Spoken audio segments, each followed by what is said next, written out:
ಶ್ರೀಗುರುಭ್ಯೋ ನಮಃ. ಹರಿ ಓಂ. ಪೂರ್ಣಮದಃ ಪೂರ್ಣಮಿದಂ ಪೂರ್ಣಾತ್ ಪೂರ್ಣಮುದಚ್ಯತೆ ಪೂರ್ಣಸ್ಯ ಪೂರ್ಣಮಾದಾಯ ಪೂರ್ಣಮೇವಾವಶಿಷ್ಯತೆ. ಓಂ ಶಾಂತಿ ಶಾಂತಿ ಶಾಂತಿ. ಹರಿ ಓಂ. ಯಂ ಬ್ರಹ್ಮಾ ವರುಣೇಂದ್ರ ರುದ್ರಮರುತಃ ಸ್ತುನ್ವಂತಿ ದಿವ್ಯೈಸ್ತವೈಃ ವೇದೈಃ ಸಾಂಗಪದಕ್ರಮೋಪನಿಷದೈಃ ಗಾಯಂತಿ ಯಂ ಸಾಮಗಾಃ. ಧ್ಯಾನಾವಸ್ಥಿತ ತದ್ಗತೇನ ಮನಸಾ ಪಶ್ಯಂತಿ ಯಂ ಯೋಗಿನೋ ಯಸ್ಯಾಂತಂ ನ ವಿದುಃ ಸುರಾಸುರಗಣಾಃ ದೇವಾಯ ತಸ್ಮೈ ನಮಃ. ಬ್ರಹ್ಮಾಂತ ಗುರವಃ ಸಾಕ್ಷಾತ್ ಇಷ್ಟಂ ದೈವಂ ಶ್ರಿಯಃ ಪತಿಃ ಆಚಾರ್ಯ ಶ್ರೀಮದಾಚಾರ್ಯಾಃ ಸಂತು ಮೇ ಜನ್ಮ ಜನ್ಮನಿ. ಶ್ರೀ ಭಗವಾನ್ ಉವಾಚ ಧರ್ಮಕ್ಷೇತ್ರೇ ಕುರುಕ್ಷೇತ್ರೇ ಸಮವೇತ ಜುಜುತ್ಸವಃ ಮಾಮಕಾ ಪಾಂಡವಾಶ್ಚೈವ ಕಿಮಕುರ್ವತ ಸಂಜಯ.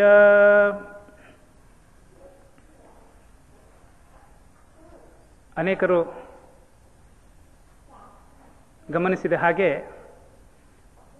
ಭಗವದ್ಗೀತೆ ನಾನು ಆರಂಭಿಸುವಾಗ ಧೃತರಾಷ್ಟ್ರ ಉವಾಚ ಅಂತ ಇರೋ ಶ್ಲೋಕವನ್ನು ಭಗವಾನ್ ಉವಾಚ ಅಂತ ಹೇಳಿದೆ.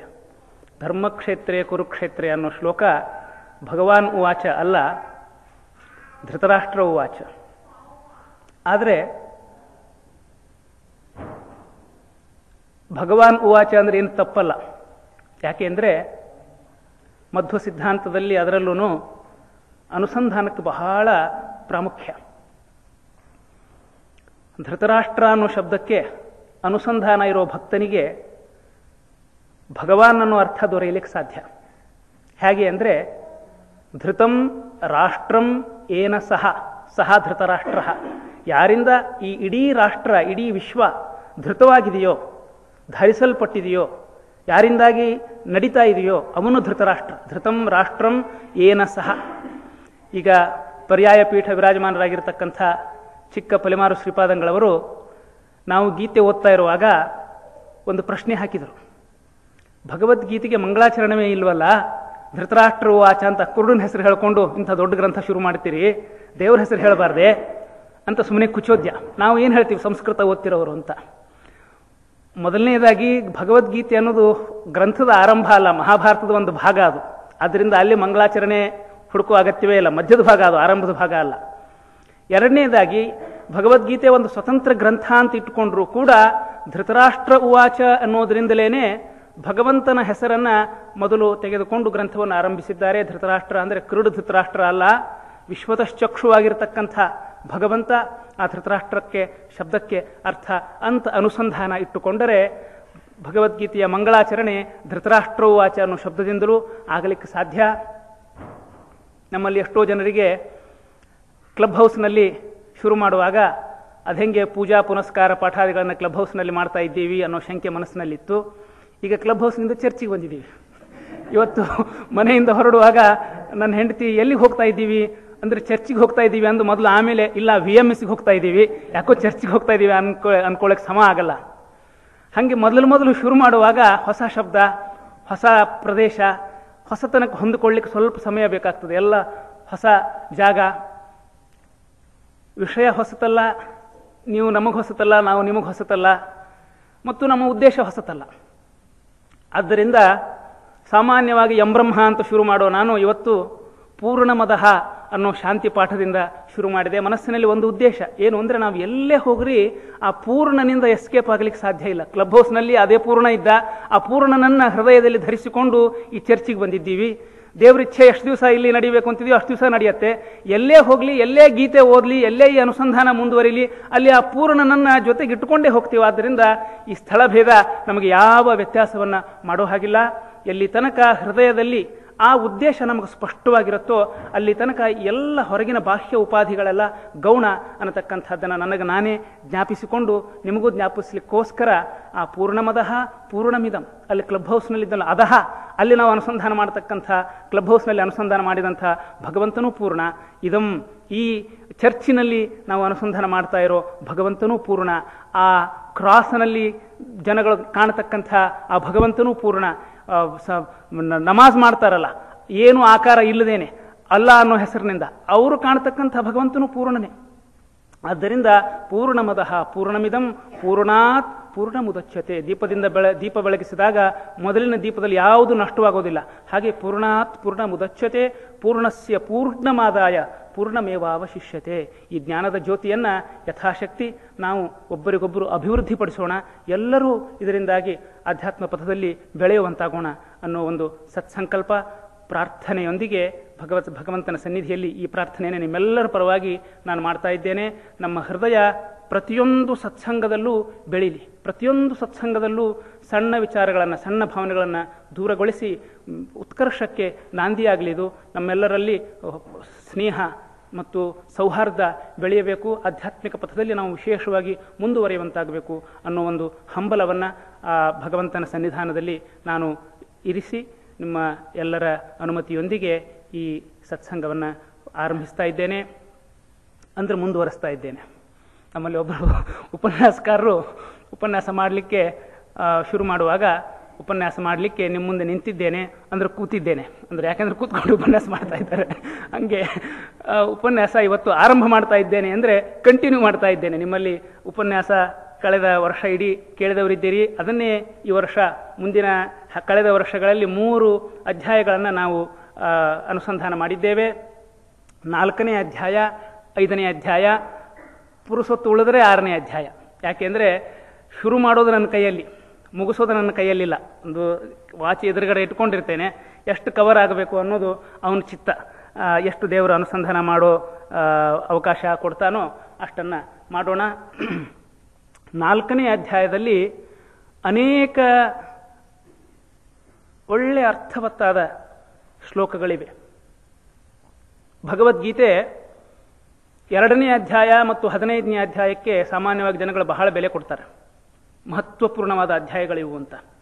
ಆದರೆ ಬೇರೆ ಅಧ್ಯಾಯಗಳನ್ನು ನೀವು ಓದಿದಾಗ ಈ ಅಧ್ಯಾಯನೇ ಬಹಳ ಮಹತ್ವದ್ದು ಅನಿಸೋದುಂಟು. ಅದು ಭಗವದ್ಗೀತೆಯಲ್ಲಿರೋ ಒಂದು ಮ್ಯಾಜಿಕ್. ಅದು 4ನೇ ಅಧ್ಯಾಯ ನಾನು ಓದ್ತಿರುವಾಗ 18ನೇ ಶ್ಲೋಕ ಎಷ್ಟು ಮಹತ್ವದ ಶ್ಲೋಕ ಅನ್ನಿಸ್ತು ಅಂದರೆ, ನನಗೆ ಯಾವ ಶ್ಲೋಕ ಹಾರಿಸಿದರೂ ನಾನು ಹಾರಿಸಿಯೇನು ಈ ಶ್ಲೋಕ ಹಾರಿಸೋದು ಸಾಧ್ಯವೇ ಇಲ್ಲ.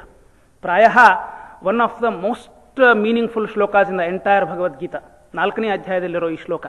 ಆದ್ದರಿಂದ ಮತ್ತು ಈ ಒಂದು ಶ್ಲೋಕ ಅರ್ಥ ಮಾಡಿಕೊಂಡ್ರೆ 4ನೇ ಅಧ್ಯಾಯ ಅರ್ಥ ಮಾಡಿಕೊಂಡ ಹಾಗೇನೆ ಅನ್ನಿಸುವಷ್ಟು ಮಹತ್ವಪೂರ್ಣವಾಗಿರತಕ್ಕಂತಹ ಶ್ಲೋಕ. ಆ ಶ್ಲೋಕದಿಂದ ಇವತ್ತಿನ ಅನುಸಂಧಾನವನ್ನು ಆರಂಭ ಮಾಡ್ತಾ ಇದ್ದೇನೆ. 4ನೇ ಅಧ್ಯಾಯ 18ನೇ ಶ್ಲೋಕ. ಪೇಜು ನೀವಿರೋ ಪುಸ್ತಕ, ನಾ ಇರೋ ಪುಸ್ತಕ ಬೇರೆ, ಆದ್ದರಿಂದ ನನಗೆ ಗೊತ್ತಾಗಲಿಕ್ಕಿಲ್ಲ. It is 18th verse 4th chapter. ಕರ್ಮಣ್ಯ ಕರ್ಮ ಯಃ ಪಶ್ಯೇತ್ ಅಕರ್ಮಣಿ ಚ ಕರ್ಮ ಯಃ ಸ ಬುದ್ಧಿಮಾನ್ ಮನುಷ್ಯೇಷು ಸಯುಕ್ತಃ ಕೃತ್ಸ್ನ ಕರ್ಮ ಕೃತ್.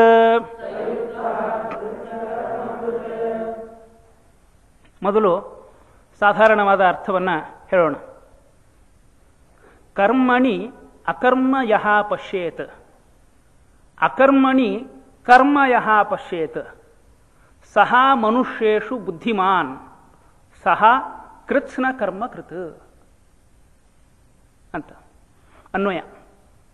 ಏನರ್ಥ? ಯಹ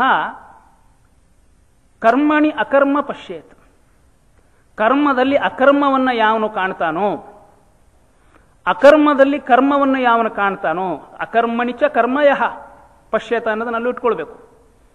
ಯಾವನು ಅಕರ್ಮದಲ್ಲಿ ಕರ್ಮವನ್ನು ಕಾಣ್ತಾನೋ, ಕರ್ಮದಲ್ಲಿ ಅಕರ್ಮವನ್ನು ಕಾಣ್ತಾನೋ ಮನುಷ್ಯರಲ್ಲಿ ಅವನು ಬುದ್ಧಿವಂತ, ಅವನು ಎಲ್ಲ ಕೆಲಸವನ್ನು ಮಾಡಿದವನಾಗ್ತಾನೆ.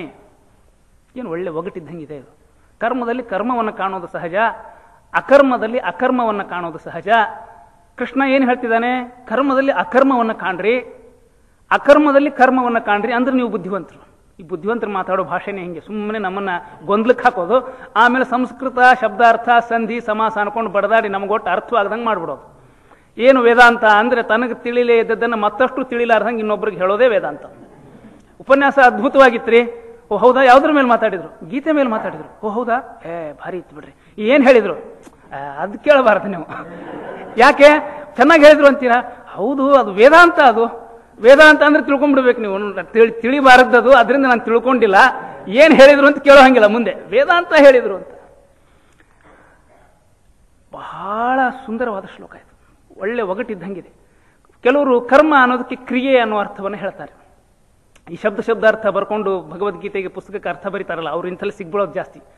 ಇದನ್ನು ಒಗಟ್ಟು ಬಿಡಿಸೋದೇ ಕಷ್ಟ. ಇದನ್ನು ಕರ್ಮ ಅಂತ, ಕರ್ಮ ಅನ್ನೋದಕ್ಕೆ ಕ್ರಿಯೆ ಅಂತ ಅರ್ಥ ಹೇಳಿದರೆ, ಕ್ರಿಯೆಯಲ್ಲಿ ನಿಷ್ಕ್ರಿಯತೆಯನ್ನು ಕಾಣು, ನಿಷ್ಕ್ರಿಯತೆಯಲ್ಲಿ ಕ್ರಿಯೆಯನ್ನು ಕಾಣು, ಅದರಿಂದ ನೀನು ಬುದ್ಧಿವಂತ, ಅದರಿಂದ ಎಲ್ಲ ಕ್ರಿಯೆಯನ್ನು ಮಾಡಿದಂತೆ ಆಗತ್ತೆ.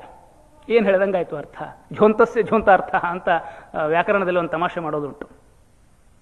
ಮಧ್ವಾಚಾರ್ಯರು ಬಹಳ ಸುಂದರವಾಗಿ ಈ ಒಗಟನ್ನು ಬಿಡಿಸಿದ್ದಾರೆ. ಅದಕ್ಕೆ ಇವತ್ತು ಮಧ್ವಭಾಷೆ ಎದುರುಗಡೆ ಇಟ್ಟುಕೊಂಡು ಬಂದಿದ್ದೇನೆ. ಈ ಶ್ಲೋಕಕ್ಕೆ ಅನೇಕ ವ್ಯಾಖ್ಯಾನಕಾರರು ಅನೇಕ ರೀತಿಯ ಅರ್ಥವನ್ನು ಬರೆದಿದ್ದಾರೆ. ಓದ್ತಾ ಇದ್ರೆ ಒಂದೊಂದು ಖುಷಿ ಕೊಡುತ್ತೆ ಮನಸ್ಸಿಗೆ. ಆದರೆ ಅಷ್ಟನ್ನು ಹೇಳ್ತಾ ಕೂತ್ಕೊಂಡ್ರೆ ಇದು ಒಂದೇ ಶ್ಲೋಕ ಇವತ್ತಿನ ವ್ಯಾಖ್ಯಾನ ಆಗುತ್ತೆ. ಎರಡು ಅರ್ಥವನ್ನು ನಿಮ್ಮ ಮುಂದೆ ಹೇಳ್ತಾ ಇದ್ದೇನೆ ನಾನು. ಒಂದು ಶಂಕರಾಚಾರ್ಯರು ಹೇಳಿದ ಅರ್ಥ, ಇನ್ನೊಂದು ಮಧ್ವಾಚಾರ್ಯರು ಹೇಳಿದ ಅರ್ಥ. ಎರಡೂ ಅರ್ಥ ಬಹಳ ಸುಂದರವಾಗಿದೆ, ಅವುಗಳಲ್ಲಿ ವಿರೋಧ ಇಲ್ಲ. ಎರಡೂ ತಿಳಿದುಕೊಳ್ಳೇಬೇಕಾದ ಅರ್ಥಗಳು, ಬಹಳ ಸ್ವಾರಸ್ಯಪೂರ್ಣವಾದ ಅರ್ಥಗಳು. ಅಕರ್ಮಣಿ ಕರ್ಮಯಃ ಪಶ್ಯೇತ್ ಕರ್ಮಣಿ ಕ್ರಿಯಮಾಣೆ ಅಪಿ ಯಹ. ಅಕರ್ಮಣಿ ಅನ್ನೋದಕ್ಕೆ ಮಧ್ವಭಾಷ್ಯದಲ್ಲಿ ಸುಷುಪ್ತಿ ಕಾಲೇ ಕರ್ಮ ಈಶ್ವರ ವ್ಯಾಪಾರಂ ಪಶ್ಯೇತ್ ಸಹ ಯುಕ್ತ ಜ್ಞಾನೋಪಾಯವಾನ್ ಸಹ ಕರ್ಮ ಕೃತ್ಸ್ನ ಕರ್ಮಕೃತ್ ಕರ್ಮಫಲಂ ಅವಾಪ್ನೋತಿ ಇತ್ಯರ್ಥ ಅಂತ ಬರೀತಾರೆ. ಏನರ್ಥ ಅಂದ್ರೆ, ಯಾವಾಗ ನಾನು ಕರ್ಮ ಮಾಡೋದಿಲ್ವೋ ಆಗಲೂ ಕೂಡ ಕರ್ಮ ನಡೆದಿರ್ತದೆ. ನನ್ನೊಳಗೂ ಹೊರಗೂ ಕರ್ಮ ನಡೆದಿರ್ತದೆ. ಇದನ್ನ ನಾನು ಗಮನಿಸೋದಿಲ್ಲ. ಯಾವಾಗ ಅದು ಅಂದ್ರೆ ಸುಷುಪ್ತಿ ಕಾಲದಲ್ಲಿ. ಸುಷುಪ್ತಿ ಕಾಲ ಅಂದ್ರೆ ಗಾಢ ನಿದ್ರೆ. ನಾವೊಂದು 6-8 ಗಂಟೆ ನಿದ್ರೆ ಮಾಡಿದರೆ ಕೆಲವು ಕ್ಷಣಗಳನ್ನು ಸುಷುಪ್ತಿ ಅನುಭವಿಸ್ತೀವಿ ಅಂತೆ. ಆ ಸುಷುಪ್ತಿ ಕಾಲದಲ್ಲಿ ನಮಗೆ ದೇಹದ ಪ್ರಜ್ಞೆಯೇ ಇರೋದಿಲ್ಲ. ಆ ಸುಷುಪ್ತಿ ಕಾಲದಲ್ಲಿ ನಮ್ಮ ಮನಸ್ಸು ಯಾವ ತರಹದ ಅನುಭವಕ್ಕೆ ಒಳಗಾಗ್ತದೆ ಅಂದ್ರೆ, ಉಪನಿಷತ್ನಲ್ಲಿ ಹೇಳ್ತಾರೆ, ಮೋಕ್ಷದಲ್ಲಿ ಅನುಭವಿಸ್ತಕ್ಕಂಥ ಸುಖಕ್ಕೆ ಸದೃಶವಾದ ಸುಖವನ್ನು ಅನುಭವಿಸ್ತೀವಂತೆ. ಅಂಥ ಒಂದು ಸುಖ ಸುಷುಪ್ತಿ ಕಾಲದಲ್ಲಿ ಪಡೆಯತಕ್ಕಂಥ ಸುಖ. ಅದಕ್ಕೆ ನಮ್ಮಲ್ಲಿ ವಿದ್ಯಾರ್ಥಿಯಾಗಿದ್ದಾಗ ಬಹಳ ನಿದ್ದೆ ಮಾಡೋವನಿಗೆ ಎಬ್ಬಿಸ್ಬೇಡು, ಮೋಕ್ಷ ಸುಖ ಅನುಭವಿಸ್ತಾ ಇದ್ದಾನೆ ಅಂತ ತಮಾಷೆ ಮಾಡ. ಬರೀ ನಿದ್ದೆ ಸುಖ ಎಲ್ಲ ಮೋಕ್ಷ ಸುಖ ಅಲ್ಲ, ಅದು ತಾಮಸಿಕ ಸುಖ. ಅದು ಅದರಲ್ಲೂ ಬೆಳಗಾದ್ಮೇಲೆ ಮಲಗೋ ಸುಖ. ಸುಷುಪ್ತಿ ಕಾಲ ಕೆಲವು ಕ್ಷಣಗಳ ಅನುಭವಕ್ಕೆ ಬರ್ತದೆ, ಅದು ಪ್ರತಿನಿತ್ಯ ಅನುಭವಕ್ಕೆ ಬರುವಂಥದ್ದಲ್ಲ. ಎದ್ದು ಕೂಡಲೇ ಆಹಾ ಸುಖಂ ಅಹಂ ಅಪ್ಸಾಪ್ಸಂ, ಬಹಳ ಸುಖವಾಗಿ ನಿದ್ದೆ ಮಾಡಿದ್ನಪ್ಪ ಛೇ ಅಂತ ಅನ್ಸುತ್ತೆ. ಎಲ್ಲೋ ಕೆಲವು ಕ್ಷಣಗಳು ದೀರ್ಘ ನಿದ್ರೆಯ ಆಳದಲ್ಲಿ ಸುಷುಪ್ತಿಯ ಅನುಭವ ಆ ಜೀವಕ್ಕೆ ದೊರೀತದೆ. ಮಧ್ವಾಚಾರ್ಯರು ಕೇಳ್ತಾರೆ, ರಾತ್ರಿ ಅಲಾರಾಮ್ ಇಟ್ಕೊಂಡು 10ಕ್ಕೋ 11ಕ್ಕೋ ಮಲ್ಕೊಂಡು ಬೆಳಿಗ್ಗೆ ಅಲಾರಾಮ್ ಹೊಡೆದ ಕೂಡಲೇ ಎದ್ದಿ ರಾತ್ರಿಯಿಂದ ಬೆಳಗಿನ ತನಕ ನಿನ್ನೊಳಗೂ ನಿನ್ನ ಹೊರಗೂ ಏನೇನು ಕ್ರಿಯೆಗಳು ನಡೀತಾ ಇದ್ವಲ್ಲ, ಅದನ್ನು ಯಾರು ನಡೆಸ್ತಾ ಇದ್ರು? ನಾನು ಮಾಡ್ತೀನಿ ಅಂತೀನಲ್ಲ, ನಾನಂತೂ ಇರಲಿಲ್ಲ ಅವಾಗ. ಶ್ವಾಸೋಚ್ಛ್ವಾಸ ನಡೀತಾ ಇತ್ತು, ನನ್ನ ಬುದ್ಧಿಪೂರ್ವಕವಾಗಿ ನಡೀತಾ ಇರಲಿಲ್ಲ. That's one example of action within me. ಬೆಳಗಾಯ್ತು, ರಾತ್ರಿ ಹೋಗಿ ಬೆಳಗಾಯ್ತು, ನೀನೇನು ಮಾಡಿಲ್ಲ ಅಲ್ಲಿ. ಯಾರು ಮಾಡಿದ್ರು? ಕಣ್ಣೆದರಿಗೆ ಕ್ರಿಯೆ ಇದೆ, ಆ ಕ್ರಿಯೆಗೆ ಕಾರಣನಾದ ನೀನು ಗಡದಾಗ ನಿದ್ದೆ ಹೊಡಿತಾ ಇದೀಯಾ? ಎಲ್ಲಿಂದ ಬಂತು? ಕ್ರಿಯೆಗೆ ಕಾರಣ ಯಾರು? ಕಾಸಾಲಿಟಿ ನಮಗೆಲ್ಲ ಸುಪರಿಚಿತ. ಒಂದು ಪರಿಣಾಮ ಇದ್ರೆ ಅದರ ಹಿಂದೆ ಒಂದು ಕಾರಣ ಇರಲೇಬೇಕು. ಕಾರಣ ಪರಿಣಾಮ ಒಟ್ಟಿಗೆ ಹೋಗುವಂಥದ್ದು. ಪರಿಣಾಮವನ್ನು ನೋಡ್ತಾ ಇದ್ದೀವಿ, ಕಾರಣ ಎಲ್ಲಿದೆ? ನಾನು ಕಾರಣ ಅಲ್ಲ ಅಂತ ಗೊತ್ತು, ನನ್ನಂಥವ್ರು ಕಾರಣ ಅಲ್ಲ ಅಂತ ಗೊತ್ತು. ಯಾಕೆಂದ್ರೆ ಎಲ್ಲ ನಿದ್ದೆ ಹೊಡೆಯುವವರೇ. ನನ್ನೊಳಗೂ ನನ್ನ ಹೊರಗೂ ನಡೀತಕ್ಕಂಥ ಈ ಪ್ರಪಂಚದ ಕ್ರಿಯೆ ಏನಿದೆಯಲ್ಲ ಇದನ್ನು ನಿಯಂತ್ರಿಸುತ್ತಿರುವವನು ಯಾರು? ಆದ್ದರಿಂದ ಅಕರ್ಮಣಿಚ ಕರ್ಮಯಃ, ನಾನು ಕರ್ಮವನ್ನು ಮಾಡದೇ ಇದ್ದಾಗಲೂ ಕೂಡ ಕರ್ಮ ಕ್ರಿಯೆ ನಡೀತಾ ಇತ್ತಲ್ಲ, ಯಹ ಯಾರು ಮಾಡಿದ್ರು ಆ ಕರ್ಮವನ್ನ? ಸಬುದ್ಧಿಮಾನ್ ಮನುಷ್ಯೇಶು. ಇದರಲ್ಲಿ ಭಾಷ್ಯಕಾರರು ಬಹಳ ವಿಸ್ತೃತವಾಗಿರತಕ್ಕಂಥ ವಿಶ್ಲೇಷಣೆಯನ್ನ ಕೊಡ್ತಾರೆ. ಅದನ್ನು ಹೇಳೋಕೆ ಮೊದಲು ನಾನು ನಿಮಗೊಂದು ಸುಲಭವಾದ ದೃಷ್ಟಾಂತ ಕೊಡ್ತೀನಿ ನೋಡಿ. ಬೆಂಗಳೂರಿನಲ್ಲಿ ತತ್ವಜ್ಞಾನ ಸಮ್ಮೇಳನ ನಡೀತು ಕೆಲವು ದಿವಸದ ಹಿಂದೆ, ನಿಮ್ಮಲ್ಲಿ ಕೆಲವರು ಗೊತ್ತಿದೆ, ವಿದ್ಯಾಪೀಠದಲ್ಲಿ. ಅಲ್ಲಿ ಆನೆ ಮೇಲೆ ಅಂಬಾರಿ ಹಾಕಿ ಮೆರವಣಿಗೆ ಮಾಡಿದ್ರು ಅಂತ ಇಟ್ಕೊಳ್ಳೋಣ. ವಿದ್ಯಾಪೀಠದಿಂದ ಸಿಟಿ ಮಾರ್ಕೆಟಿಗೆ ಮಧ್ವಾಚಾರ್ಯರ ಫೋಟೋ ಇಟ್ಟು ದೊಡ್ಡದಾಗಿ ಮೆರವಣಿಗೆ ಮಾಡಿ ಜೈಕಾರ ಹೇಳ್ತಾ ಹೋಗ್ತಾ ಇದ್ರು ಜನ ಅನ್ನೋದನ್ನು ಕಲ್ಪಿಸ್ಕೊಳ್ಳೋಣ. ಒಳ್ಳೆ ಬಂಡು ಭಜಂತ್ರಿ ಅದು ಇದು ವೈಭವ, ಎಲ್ಲ ಕಡೆಗೆ ಮಂತ್ರಘೋಷ. ಅಂಥ ಗಲಾಟೆನಲ್ಲಿ ಆ ಆನೆ ಬಾಲಕ್ಕೆ ಒಂದು ಇರುವೆ ಹತ್ಕೊಂಡಿದೆ. ಆ ಇರುವೆ ಆನೆ ಬಾಲದಿಂದ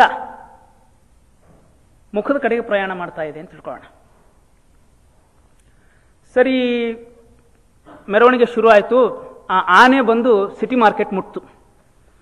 ಇದು ಇರುವೆ ತಾನು ಫಾಸ್ಟ್ ಆಗಿ ಪ್ರಯಾಣ ಮಾಡ್ತಾ ಇದೆ. ಅದು ಬಂದು ಸಿಟಿ ಮಾರ್ಕೆಟಿಗೆ ಮುಟ್ಟೋ ಅಷ್ಟೊತ್ತಿಗೆ ಇರುವೆ ಕೂಡ ಬಂದು ಆನೆ ಸೊಂಡಲಿಗೆ ಬಂದು ಮುಟ್ತು. ಬಾಲಕ್ಕೂ ಶುರು ಮಾಡಿದ್ದು ದೀರ್ಘ ಪ್ರಯಾಣ. ಅದಕ್ಕೆ ಅಂಥ ಆನೆ ಶರೀರ ದಾಟ್ಕೊಂಡು ಬರಬೇಕು. ತುಂಬ ಶ್ರಮ ಪಟ್ಟು ಅದು ಎಲ್ಲಿಗೆ ಬಂತು? ಸೊಂಡಿಗೆ ಬಂತು. ಆನೆ ಸೊಂಡಿಲಿನವರೆಗೆ ಅದು ಪ್ರಯಾಣ ಮಾಡ್ತು. ಪ್ರಯಾಣ ಮಾಡಿದ ಮೇಲೆ ಆ ಆನೆ ಅಲ್ಲಿ ಬಂದು ನಿಂತ ಮೇಲೆ ಮಾಹುತನಿಗೆ ಆ ಆನೆ ಬಗ್ಗೆ ಬಹಳ ಗರ್ವ ಅನ್ನಿಸ್ತದೆ. ಅಬ್ಬಾ, ಯಶಸ್ವಿಯಾಗಿ ಒಂದು ಮೆರವಣಿಗೆಯನ್ನು ಪೂರೈಸ್ತು, ನನಗೆ ಏನೋ ಒಂದು ಫಲ ತಂದು ಕೊಡ್ತೀವಿ ಆನೆ ಅಂತ. ಅದಕ್ಕೆ ನಿಲ್ಲಿಸಿ ಒಂದಷ್ಟು ತೆಂಗಿನಕಾಯಿ ಬಾಳೆಹಣ್ಣು ಹಾಕ್ತಾನೆ, ಯಾರ್ಯಾರೋ ಕೊಟ್ಟು ಹಾರ ಹಾಕ್ತಾನೆ. ಆ ಆನೆಗೆ ಗೊತ್ತಾಗ್ತದೆ, ನಾನೇನೋ ಶ್ರಮಪಟ್ಟು ಅಲ್ಲಿಂದ ಇಲ್ಲಿಗೆ ನಡೆದು ಬಂದದ್ದಕ್ಕೆ ನನಗೊಂದೇನೋ ಉಪಚಾರ ಮಾಡ್ತಿದ್ದಾರೆ ಅನ್ನೋ ತಿಳುವಳಿಕೆ ಬರುತ್ತೆ. ಆ ಸೊಂಡಿಲ ಹತ್ರ ಇರುವೆ ಕೂತ್ಕೊಂಡಿರುತ್ತಲ್ಲ, ಅದಕ್ಕೂ ಹಾರ, ಅದಕ್ಕೂ ಮಂಗಳಾರತಿ ಎಲ್ಲ ಆಗಿ ಅದು ಅಂದ್ಕೊಳ್ಳತ್ತೆ. ಅಲ್ಲಿಂದ ಇಲ್ಲಿ ತನಕ ಆನೆ ನಡ್ಕೊಂಡು ಬರೋದಕ್ಕೆ ನಾನೇ ಕಾರಣ. ಸಿಟಿ ಮಾರ್ಕೆಟ್ ತನಕ ಆನೆಯನ್ನು ಕರ್ಕೊಂಡು ಬಂದವನೇ ನಾನು. ಅದಕ್ಕೋಸ್ಕರ ನನಗೆಲ್ಲ ಮರ್ಯಾದೆ ಮಾಡ್ತಾ ಇದ್ದಾರೆ ಜನಗಳು ಅಂತ ಗಂಭೀರವಾಗಿ ಕೂತ್ಕೊಂಡು ಅಲ್ಲಿ ತನಕ ಫಾಸ್ಟಾಗಿ ನಡೀತಾ ಇದ್ದ ಇರುವೆ ಆ ಸೊಂಡಿಗೆ ಬಂದ ಮೇಲೆ ಗಂಭೀರವಾಗಿ ಸ್ವಲ್ಪ ಹೊತ್ತು ವಿರಾಜಮಾನವಾಗತ್ತೆ. ಎಲ್ಲ ಆರತಿ ಮಂಗಳಾರತಿ ಅದು ಇದು ಎಲ್ಲ ನಡೀತಾ ಇದೆ. ಇದನ್ನೆಲ್ಲ ಸ್ವೀಕಾರ ಮಾಡೋಣ, ಐ ಡಿಸರ್ವ್ ದಿಸ್ ಅಂತ. ಹೆಂಗೋ ಹಂಗೇನೆ ನಮ್ಮಗಳ ಕೆಲಸ. ಆ ಇರುವೆ ಹೆಂಗೆ ನನ್ನಿಂದಾಗಿ ಇದೆಲ್ಲ ಆಯಿತು ಅಂತ ಅಂದ್ಕೊಳ್ಳುತ್ತಲ್ಲ. ಪ್ರಕೃತಿನಲ್ಲಿ ಎಷ್ಟೋ ಘಟನೆಗಳು ನಡೀತಾ ಇರ್ತವೆ. ಆ ಘಟನೆಯಲ್ಲಿ ಬೈ ಚಾನ್ಸ್ ನಮಗೊಂದು ಅಪಾರ್ಚುನಿಟಿ ಸಿಗತ್ತೆ. ಆ ಆನೆ ಮೇಲೆ ಹೋಗಿ ಹೆಂಗೆ ಇರುವೆ ಕೂತ್ಕೊಂತು ಮೆರವಣಿಗೆ ಶುರು ಆದಾಗ, ಹಂಗೆ VMS ಅಲ್ಲಿ ನನ್ನಂಥವನೊಬ್ಬಂದ ನಡು ಸೇರ್ಕೊಂಡ್ಬಿಟ್ಟೆ ನಾನು. ನನ್ನಿಂದಾಗೇ VMS ನಡೀತು ಅಂತ ನನಗೆ ಬಂದ್ಬಿಡುತ್ತೆ ಮನಸ್ಸಲ್ಲಿ. ಮರ್ಯಾದೆ ಮಾಡಿದ ತಕ್ಷಣ ನನ್ನಿಂದಾಗೇ ಇದು ನಡೀತು. ಆ ಇರುವೆಗೆ ಅನಿಸುತ್ತಲ್ಲ, ಇಲ್ಲಿ ತನಕ ಆನೆ ಬಂದದ್ದಕ್ಕೆ ನಾನು ಕಾರಣ, ಇಲ್ಲಿ ತನಕ ಎಲ್ಲ ಪ್ರೊಸೆಷನ್ ನಡೆದದ್ದಕ್ಕೆ ನನ್ನಿಂದಾಗೇ ನಡೆದದ್ದು ಅಂತ ಹೆಂಗೆ ಅನಿಸುತ್ತೆ. ಹಾಗೆ ಬಹಳ ಸರಳವಾಗಿ ನನ್ನಿಂದಾಗಿ ಈ ಯಾವುದೋ ಒಂದು ಯಶಸ್ವಿಯಾದ ಒಂದು ಘಟನೆ, ಒಂದು ಸಮಾರಂಭ, ಜಗತ್ತಿನಲ್ಲಿ ಒಂದು ಯಶಸ್ವಿ ಒಂದು ಘಟನೆ ಜರುಗಿತು ಅಂತಂದ್ರೆ ಅದರಲ್ಲಿ ನನ್ನ ಪಾಲಿತ್ತು ಅಂದರೆ ತಕ್ಷಣ ನಾನು ಓಹೋ ನಾನು ಹಿಂಗೆ ಮಾಡಿದ್ರಿಂದ ಇದು ಹಿಂಗಾಯ್ತು ಅಂತ ಅಂದ್ಕೊಳ್ಳೋದು ಮನುಷ್ಯನಿಗೆ ಬಹಳ ಸರಳ. ನಮ್ಮ ಶಾಸ್ತ್ರಕಾರರು ಹೇಳ್ತಾರೆ ಈ ಶ್ಲೋಕದಲ್ಲಿ, ನೋಡಪ್ಪ, ಸ್ವಲ್ಪ ಸೆಲ್ಫ್ ಅನಲೈಸ್ ಮಾಡ್ಕೊ, ನಿನ್ನನ್ನು ನೀನು ಅನಲೈಸ್ ಮಾಡ್ಕೊ. ಶ್ರೋತ್ರಂ ಚಕ್ಷುಸ್ಪರ್ಶರಂಚ ರಸನಂಘ್ರಾಣಮೇವ ಚ ಅಧಿಷ್ಠಾಯ ಮನಶ್ಚಾಯಂ ವಿಷಯಾನುಪಸೇವತೆ. ನಮ್ಮಲ್ಲಿ ಅನೇಕರಿಗೆ ಪರಿಚಿತ ಶ್ಲೋಕ ಇದು. ಒಂದೊಂದು ಇಂದ್ರಿಯಗಳನ್ನು ಎತ್ತಿ ಹೇಳ್ತಾರೆ. ಈ ನಾನು ಅನ್ನೋದರಲ್ಲಿ ಏನೇನಿದೆ? ನಾನು ಅಂತ ಕರೆದುಕೊಳ್ತೀನಲ್ಲ, ಕಣ್ಣು, ಮೂಗು, ಕಿವಿ, ಕೈ, ಕಾಲು, ಸ್ವಲ್ಪ ಒಳಗೆ ಹೋದರೆ ಮನಸ್ಸು, ಅನಂತರ ಸ್ವಲ್ಪ ಒಳಗೆ ಹೋದರೆ ಆತ್ಮ, ಇದೆಲ್ಲ ಸೇರಿಕೊಂಡು ನಾನು ಅಂತ ಕರಿತೀನಿ ನಾನು.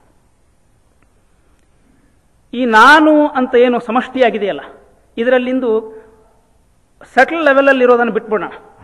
ಆತ್ಮ ಇಲ್ಲ, ನಾನು ಅಂತಂದ್ರೆ ಯಾರಪ್ಪ? ಈ ಇಂದ್ರಿಯಗಳ ಒಂದು ಸಮಷ್ಟಿ, ಸಮೂಹ, ಇದೇನೇ ನಾನು. ಭೌತವಾದಿಗಳು, ನಾಸ್ತಿಕರು ಮಾತಾಡ್ತಾರಲ್ಲ, ಅಲ್ಲಿಂದ ಶುರು ಮಾಡೋಣ. ಸೆಲ್ಫ್ ಅನಲೈಸ್ ಮಾಡುವಾಗ ನಾನು ಅಂದ್ರೆ ಯಾರು ಅಂದ್ರೆ ಇಂದ್ರಿಯಗಳ ಸಮೂಹ. ನೋಡಿ, ಚಿಕ್ಕ ಮಕ್ಕಳು ಹೇಳ್ತಾ ಇರ್ತಾರೆ ಕಣ್ಣು. ಸ್ವಲ್ಪ ದೊಡ್ಡವರಾದ ಮೇಲೆ ನಾವು ಹೇಳ್ತೇವೆ ಕಣ್ಣಿನ ಮೂಲಕ ನಾನು ನೋಡ್ತೇನೆ, ಕಿವಿ ಕೇಳ್ತದೆ, ಬಾಲ ಮಾತು ಅದು.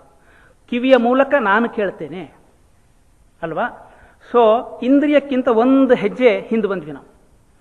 ನಾನೇ ಇಂದ್ರಿಯ ಅಲ್ಲ, ಇಂದ್ರಿಯ ಇಸ್ ಅನ್ ಇನ್ಸ್ಟ್ರೂಮೆಂಟ್, ಅದನ್ನು ನಾನು ಉಪಯೋಗಿಸ್ಕೊಳ್ತೇನೆ ಅನ್ನುವಲ್ಲಿಗೆ ಬಂದ್ವಿ.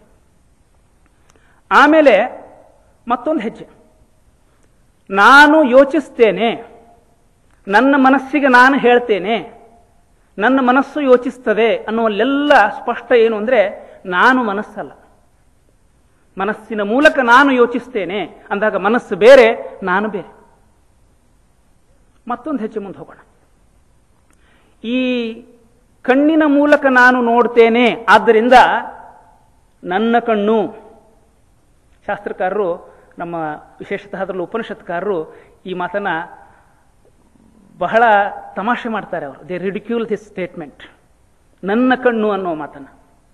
ಅವರಂತಾರೆ, ಅಲ್ಲಯ್ಯ, ಇಲ್ಲದಿರುವಾಗ ಆ ಕಣ್ಣನ್ನು ನೀನಿಲ್ಲಿ ತಂದಿಟ್ಟಿಲ್ಲ, ಮಧ್ಯದಲ್ಲಿ ಕೆಟ್ಟ ಹೋದ್ರೆ ಏನು ಮಾಡಬೇಕು ಅಂತ ಗೊತ್ತಿಲ್ಲ, ಡಾಕ್ಟರ್ ಹತ್ರ ಹೋಗ್ತೀವಿ, ಕಣ್ಣು ಕೆಟ್ಟ ಹೋಯ್ತು ಅಂತೀವಿ, ಆಪರೇಷನ್ ಮಾಡೋಕ್ಕಾಗಲ್ಲ ಸ್ವಾಮಿ, ಇಲ್ಲೇ ಇಲ್ಲ, ಕಣ್ಣೇ ಒಳಗಿಲ್ಲ, ಅದು ಎಲ್ಲಿಂದ ನಾವು ಆಪರೇಷನ್ ಮಾಡೋಣ? ಅವನೊಬ್ಬ ನಮ್ಮಂಥ ಮನುಷ್ಯ. ಆಮೇಲೆ ಒಂದು ದಿವಸ ಕಾಣಲ್ಲ, ರಸ್ತೆಯಿಂದ ಆಫೀಸಿಂದ ನಡ್ಕೊಂಡು ಬರ್ತಾ ಇರುವಾಗ ಒಂದು ದಿವಸ ಕಣ್ಣು ಕಾಣದ ಹಂಗಾಗತ್ತೆ. ಇವಾಗ ಕಣ್ಣು ಕಾಣೋದು ನಿಂತು ಹೋಗ್ಬಿದೆ ಸ್ವಾಮಿ, ಕಾಣಲ್ಲ ಅಷ್ಟೇ, ಏನು ಮಾಡೋಕೆ ಬರಲ್ಲ. ಒಂದು ದಿವಸ ಕಾಯಮ್ಮ ಕಣ್ಣು ಮುಚ್ಚೋಗತ್ತೆ, ಮುಚ್ಚೋಯ್ತು.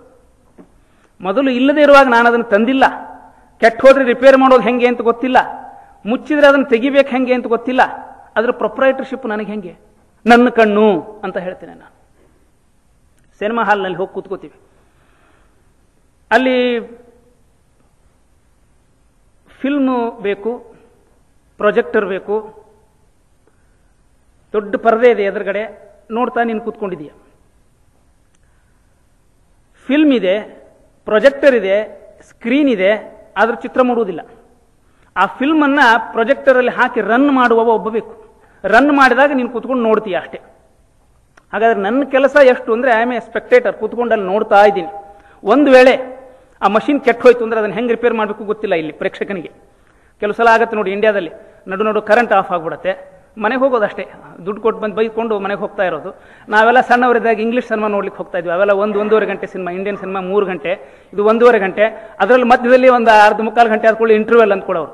ಇಂಗ್ಲೀಷ್ ಸಿನಿಮಾ ಲಘು ಮುಗಿತಾವಂತೆ, ಮುಗಿದ ಹೋಯ್ತು ಅನ್ಕೊಂಡು ನಾವು ಹೊರಡೋರು. ಇಲ್ಲ ಇನ್ನೂ ಇದೆ ಇಂಟರ್ವ್ಯೂಲ್, ಇದು ಇನ್ನೊಂದು ಅರ್ಧ ಗಂಟೆ ಇದೆ ಅಂತ ಹೇಳೋರು.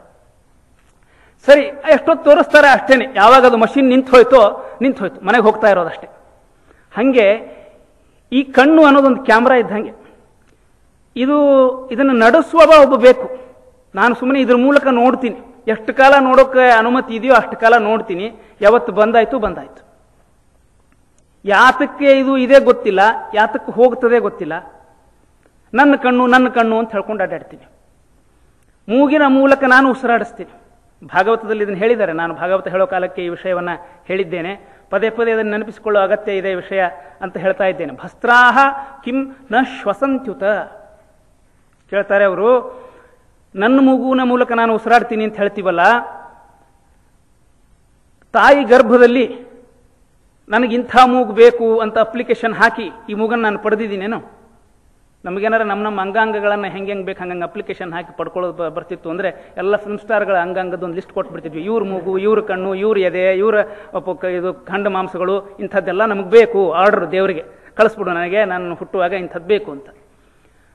ಹುಟ್ಟಿ ಎಷ್ಟೋ ದಿವಸ ಆದಮೇಲೆ ನಾನು ಉಸಿರಾಡ್ತಿದ್ದೀನಿ, ನನಗೊಂದು ಮೂಗಿದೆ ಅನ್ನೋ ತಿಳುವಳಿಕೆ ಬರುತ್ತೆ. ನನಗೆ ಮೂಗಿದೆ, ಉಸಿರಾಡ್ತಿದ್ದೀನಿ ಅಂತ ತಿಳುವಳಿಕೆ ಬರೋಕೆ ಎಷ್ಟೋ ದಿವಸಗಳು ಕಳೆದು ಹೋಯ್ತು.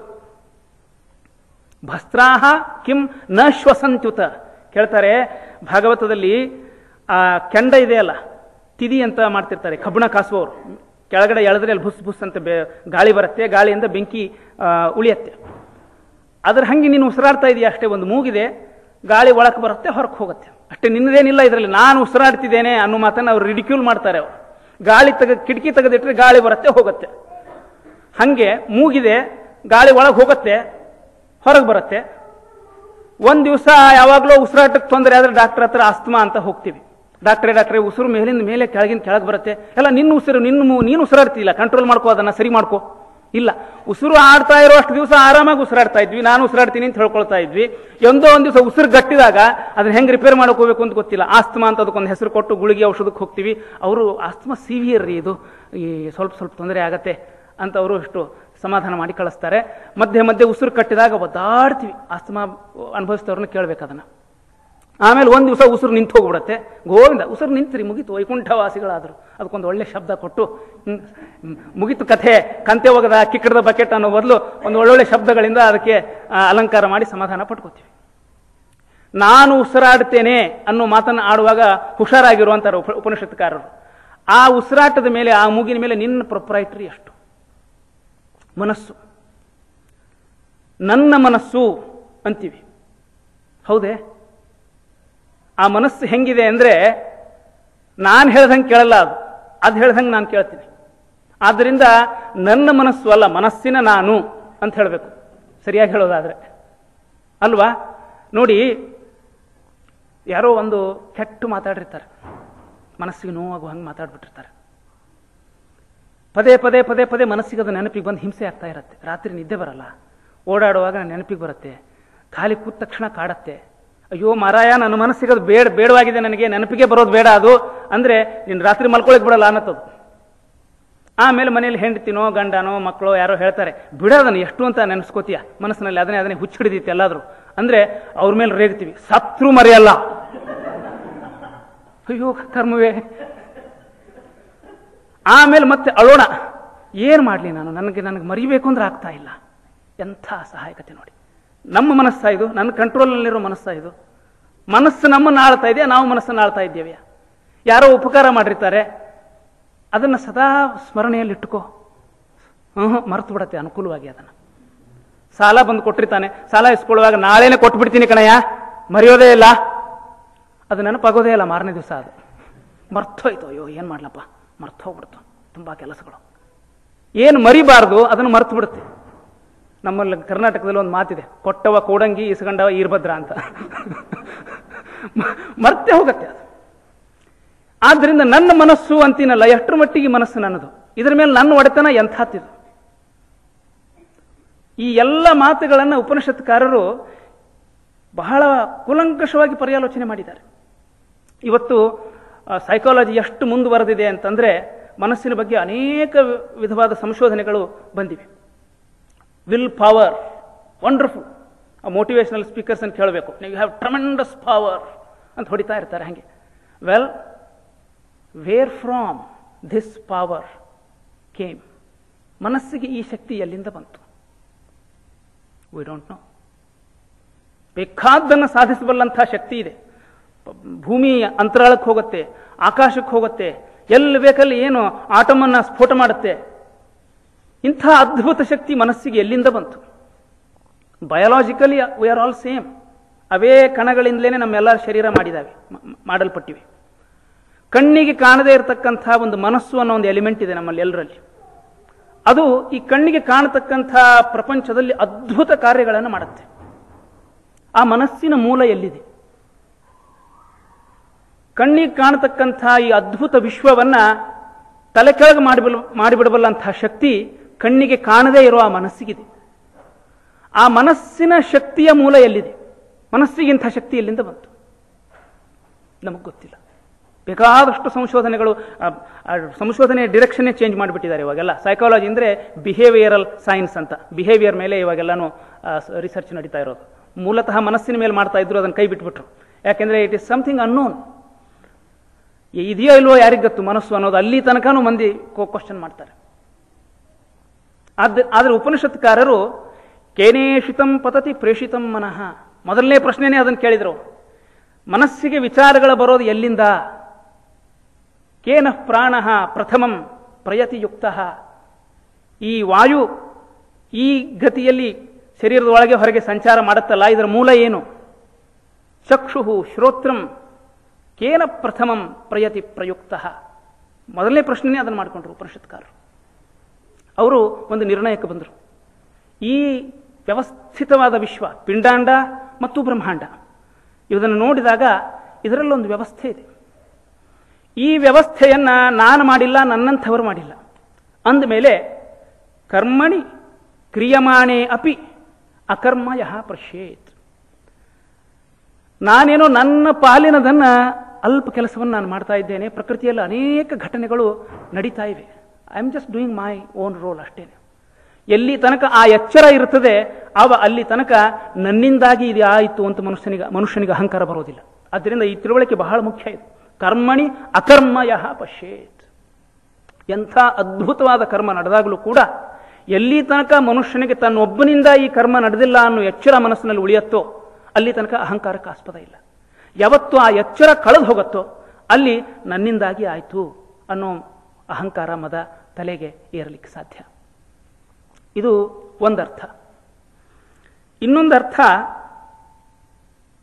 ಕರ್ಮಣಿ ಅಕರ್ಮಯ ಪಶ್ಯೇತ್. ಅದು ಬಹಳ ಸುಂದರವಾದ ಅರ್ಥ, ವಿದ್ಯಾರ್ಥಿಗಳು ತಿಳಿದುಕೊಳ್ಳಬೇಕಾದ ಅರ್ಥ. ನಾನು ಆಗಾಗ ಹೇಳೋದುಂಟು, ಇದು ನಮ್ಮ ದುರದೃಷ್ಟ. ಭಾರತದಲ್ಲಿ ಭಗವದ್ಗೀತೆಯಂಥ ಪುಸ್ತಕ ಟೆಕ್ಸ್ಟ್ ಬುಕ್ ಆಗಬೇಕು ವಿದ್ಯಾರ್ಥಿಗಳಿಗೆ. ಯಾರೂ ಮಾಡಲಿಲ್ಲ ಇವತ್ತಿನ ತನಕ ಅದನ್ನು. ಏನೇನೋ ನಾವು ಟೆಕ್ಸ್ಟ್ನಲ್ಲಿ ಹಾಕ್ತೀವಿ. ಯಾಕೆ ಭಗವದ್ಗೀತೆಯ ಒಂದು ಅಧ್ಯಾಯ ನಾವು ಟೆಕ್ಸ್ಟ್ ಬುಕ್ನಲ್ಲಿ ಸೇರಿಸಬಾರ್ದು? ಎಂಥೆಂಥ ಉಪಯುಕ್ತಕರ ಮೌಲ್ಯಗಳು ಈ ಭಗವದ್ಗೀತೆಯ ಶ್ಲೋಕದಲ್ಲಿದೆ. ವಿದ್ಯಾರ್ಥಿಗಳಿಗೆ ಇದೊಂದು ವರದಾನ ಅನಿಸ್ಬಲ್ಲದು. ಈ ಶ್ಲೋಕದ ತಿಳುವಳಿಕೆ, ಈ ಶ್ಲೋಕದ ಅರ್ಥ ತಿಳಿತು ಅಂದರೆ it is really a gift for them. ಕರ್ಮಣಿ ಅಕರ್ಮಯ ಪಶ್ಯೇತ್. ನೋಡಿ, ಶಾಸ್ತ್ರಕಾರರು ಹೇಳ್ತಾರೆ, ಬಹಳ ಗಾಢವಾಗಿ ನೀವು ಯಾವುದಾದ್ರೂ ಒಂದು ಕೆಲಸದಲ್ಲಿ ತೊಡಗಿದ್ರೆ ಕರ್ಮ ಮಾಡ್ತಾ ಇದ್ರೂ ಕೂಡ ನೀವು ಕರ್ಮವನ್ನು ಮಾಡ್ತಾ ಇರೋದಿಲ್ಲ. ಏನಂಗಂದ್ರೆ, ಒಬ್ಬ ವಿಜ್ಞಾನಿಯನ್ನ ನೀವು ಗಮನಿಸಿ, ತೀವ್ರ ಬೌದ್ಧಿಕ ಮಾನಸಿಕ ಚಟುವಟಿಕೆಗಳಲ್ಲಿ ತೊಡಗಿದವ ಹೊರಗಿನಿಂದ ನೋಡಲಿಕ್ಕೆ ಏನು ಕರ್ಮವನ್ನು ಮಾಡದ ತರಹ ಕಾಣಿಸ್ತಾನೆ. ಶಾರೀರಿಕ ಚಟುವಟಿಕೆಗಳು ಸ್ಥಗಿತವಾಗಿರ್ತವೆ. ಒಬ್ಬ ಪೇಂಟರು, ಒಬ್ಬ ಒಳ್ಳೆ ಮ್ಯೂಸಿಷಿಯನ್ನು, ಒಬ್ಬ ಸೈಂಟಿಸ್ಟು ಎಲ್ಲಿ ಬುದ್ಧಿ ಬಹಳ ತೀವ್ರವಾಗಿ ಕೆಲಸ ಮಾಡ್ತಾ ಇರುತ್ತೋ, ಮನಸ್ಸು ತನ್ನನ್ನು ಸಂಪೂರ್ಣವಾಗಿ ಒಂದು ಕೆಲಸದಲ್ಲಿ ತೊಡಗಿಸಿರುತ್ತೋ, ಅಲ್ಲಿ ಹೊರಗಡೆ ನೋಡಲಿಕ್ಕೆ ಒಂದು ತರಹ ಸ್ತಬ್ಧತೆ ಕಾಣುತ್ತೆ. ಹೊರಗಡೆಯಿಂದ ನೋಡಲಿಕ್ಕೆ ಶಾರೀರಿಕ ಚಟುವಟಿಕೆ ಹೆಚ್ಚಾಗಿ ಕಾಣೋದಿಲ್ಲ. ಕರ್ಮಣಿ ಅಕರ್ಮಯ ಪಶ್ಯೇತ್. ವಿದ್ಯಾರ್ಥಿಗಳು ಅದನ್ನು ಮೈಗೂಡಿಸ್ಕೊಳ್ಬೇಕು ಅಂತ ಹೇಳ್ತಾರೆ ಶಾಸ್ತ್ರಕಾರರು. ಎಲ್ಲಿ ತನಕ ಅಂದರೆ ಆ ಕರ್ಮ ಅನ್ನೋದು ಕರ್ಮ ಅನ್ನಿಸ್ಲೇಬಾರದು. ಇದನ್ನು ಓದ್ತಾ ಇರುವಾಗ ನನಗೆ ನಮ್ಮ ತಂದೆಯವರ ಜ್ಞಾಪಕ ಬರ್ತಾ ಇತ್ತು. 82 ವರ್ಷ ಈಗ ಅವರಿಗೆ. ಇಡೀ ಜನ್ಮ ಭಾರತ, ಭಾಗವತ, ಉಪನಿಷತ್ತು ಇವುಗಳನ್ನು ಓದೋದು, ಪ್ರವಚನ ಮಾಡೋದು, ಬರೆಯೋದು ಇದರಲ್ಲೇ ಕಳೀತಾ ಬಂದಿದ್ದಾರೆ. ಸ್ಕೂಲ್ಗೆ ಹೋಗಲೇ ಇಲ್ಲ ಅವರು. ಒಂದು ಕಾಲದಲ್ಲಿ ಜೀವನೋಪಾಯಕ್ಕೆ ಇದರ ಅಗತ್ಯ ಇತ್ತು ಅವರಿಗೆ. ಉಪನ್ಯಾಸ ಮಾಡಿ ಬರುವುದು, ಅದರಿಂದಾಗಿ ಏನು ಹಣ ಬರುತ್ತೆ ಅದರಿಂದ ಉಪಜೀವನ ಮಾಡತಕ್ಕಂಥ ಒಂದು ಅಗತ್ಯ ಇತ್ತು. ಇವತ್ತು ದೇವರವ್ರಿಗೆ ಬೇಕಾದಷ್ಟು ಕೊಟ್ಟಿದ್ದಾನೆ, ಆರಾಮಾಗಿದ್ದಾರೆ, ಇದರ ಅಗತ್ಯವೇ ಇಲ್ಲ. ಹಣ ಸಂಪಾದನೆ ಮಾಡಲಿಕ್ಕೆ ಉಪನ್ಯಾಸ ಮಾಡಬೇಕಾದ ಅಗತ್ಯ, ಓದಬೇಕಾದ ಅಗತ್ಯ ಇಲ್ಲ. ಆದರೂ ಬೆಳಿಗ್ಗೆ 5 ಗಂಟೆಗೆ ಅದು ಪುಸ್ತಕ ಹಿಡ್ಕೊಂಡು ಕೂತಿರ್ತಾರೆ, ರಾತ್ರಿ 11 ತನಕ ಓದು ಬರೆ ಮಾಡ್ತಾ ಇರ್ತಾರೆ. ಮೊನ್ನೆ ತತ್ವಜ್ಞಾನ ಸಮ್ಮೇಳನದಲ್ಲಿ ಅವರೊಂದು ಉಪನ್ಯಾಸ ಹೋಯ್ತು, ಹೋಗಿ ಬಂದರು. ಊರೂರು ಅಡ್ಡಾಡ್ತಾರೆ. ಒಂದು ದಿವಸ ಉಡುಪಿಯಲ್ಲಿ, ಒಂದು ದಿವಸ ಬೆಂಗಳೂರಲ್ಲಿ ಅವ್ರ ಕಾರ್ಯಕ್ರಮ ಇದ್ದರೆ ಉಡುಪಿಯಿಂದ ಟ್ರಕ್ ಹತ್ಕೊಂಡು ರಾತ್ರಿ ಬೆಂಗಳೂರು ಹೋಗಿದ್ದಾರೆ. ನಂಗೆ ಆಶ್ಚರ್ಯ, ಈ ವಯಸ್ಸಿಗೆ, 82ನೇ ವಯಸ್ಸಿಗೆ ಅವ್ರು ಮಾಡೋ ಸಾಹಸ ನೋಡಿ. ನಾನು ಒಂದು ಸಲ ಹೋದಾಗ ಅವ್ರನ್ನ ಕೂಡಿಸ್ಕೊಂಡು ಕೇಳಿದೆ, ದುಡ್ಡು ಬೇಕಾದರೆ ನಾನಿದ್ದೀನಿ, ನಮ್ಮ ಅಣ್ಣ ಇದ್ದಾನೆ, ನಾವು ಕಳಿಸ್ತೀವಿ, ಯಾಕೆ ಈ ವಯಸ್ಸಿನಲ್ಲಿ ಹಿಂಗೆ ಓಡಾಡ್ತೀರಿ? ಅವರೊಂದು ಮಾತು ಹೇಳಿದರು, ಬರೀ ದುಡ್ಡಲ್ಲಪ್ಪ, ನಂಗೆ ಏನು ಮಾಡಬೇಕು ಜೀವನದಲ್ಲಿ ಅಂತಲೇ ಗೊತ್ತಿಲ್ಲ, ಇದನ್ನು ಬಿಟ್ಟರೆ. ಅದನ್ನು ನೀವು ಯಾಕೆ ಯೋಚನೆ ಮಾಡೋದಿಲ್ಲ? ನನ್ನನ್ನು ನೀವು ಓದು ಬರೀ ಮಾಡಬೇಡ, ಉಪನ್ಯಾಸ ಮಾಡಬೇಡ, ಬರಿಬೇಡ, ಗ್ರಂಥಾವಲೋಕನ ಮಾಡಬೇಡ ಅಂದರೆ ನನಗೆ ಬದುಕು ಯಾತಕ್ಕೆ ಅಂತ ಅನಿಸ್ಬಿಡುತ್ತೆ. ನಾನು ಭಾರ ಅನಿಸುತ್ತೆ. ಈ ಬದುಕಿಗೊಂದು ಉದ್ದೇಶವೇ ಕಾಣೋದಿಲ್ಲ, ನಿಷ್ಕ್ರಿಯ ಅನಿಸ್ಬಿಡುತ್ತೆ, ಅಪ್ರಯೋಜಕ ಅನಿಸುತ್ತೆ. ಮನೆಯಲ್ಲಿ ಕೂತ್ಕೊಂಡು ನಾನು ಇದನ್ನು ಮಾಡ್ತಾ ಇದ್ದರೆ ನನಗೆ ಬಹಳ ಚೈತನ್ಯ, ಉತ್ಸಾಹ ಇರುತ್ತೆ ಮನಸ್ಸಿಗೆ. ನಾನು ಓದ್ತೀನಿ, ಓದಿದ್ದನ್ನು ಉಳಿದವ್ರಿಗೆ ಹೇಳ್ತೀನಿ, ಅವ್ರು ಪ್ರಶ್ನೆ ಕೇಳ್ತಾರೆ, ತಿರ್ಗಾ ಅದರಲ್ಲಿ ಸಂಶೋಧನೆ ಮುಂದುವರಿಯುತ್ತೆ. It has been my second nature. ಇದು ನನ್ನ ಕರ್ಮ, ಕೆಲಸ ಅಲ್ವೇ ಅಲ್ಲ ಇದು. ಇದು ನನಗೆ ಸಂತೋಷ ಕೊಡ್ತಕ್ಕಂಥದ್ದು. ಇದು ಕಾಫಿ ಕುಡಿಯೋದನ್ನು ಯಾರಾದರೂ ಕರ್ಮ ಅಂತೀವೇನೋ? ಉತ್ಸಾಹದಿಂದ ಬೆಳಗ್ಗೆ ಹೋಗಿ ಕಾಫಿ ಮಾಡಿಕೊಂಡು ಸುರುಸುರು ಅಂತ ಏನ್ರಿ ಕೆಲಸ ಮಾಡಿದ್ವಿ ನಾವು ಅಂತೀವೇನೋ? ಇಲ್ಲ. ಆಟದಲ್ಲಿ ಆಸಕ್ತಿ ಇರುವವನು ಮಕ್ಕಳು ಹೋಗಿ ಹೊರಗಡೆ ಆಟ ಆಡ್ತಾರಲ್ಲ, ಜಿಗುದು ಕುಣಿದು ಕುಪ್ಪಳಿಸಿ, ಅದೊಂದು ದೊಡ್ಡ ಕೆಲಸ ಆಗೋಯ್ತ್ರಿ, ಕೆಲಸ ಮುಗಿಸ್ಕೊಂಡು ಬಂದ್ವಿ ಅಂತಾರೇನೋ? ಇಲ್ಲ, ಅದು ಆನಂದ ಕೊಡುವಂಥದ್ದು. ಯಾವುದು ನಮಗೆ ಆನಂದ ಕೊಡುತ್ತೋ ಅದು ಕರ್ಮ ಅಲ್ಲ, ಅದು ಕೆಲಸ ಅಲ್ಲ. ಶಾಸ್ತ್ರಕಾರರು ಹೇಳ್ತಾರೆ, ನೀನು ಮಾಡೋ ಕೆಲಸದಲ್ಲಿ ನಿನಗೆ ಆನಂದ ಪಡೆಯೋ ಹಂಗಾಗಬೇಕಾದ್ರೆ ಕರ್ಮದಲ್ಲಿ ಅಕರ್ಮವನ್ನು ನೋಡು.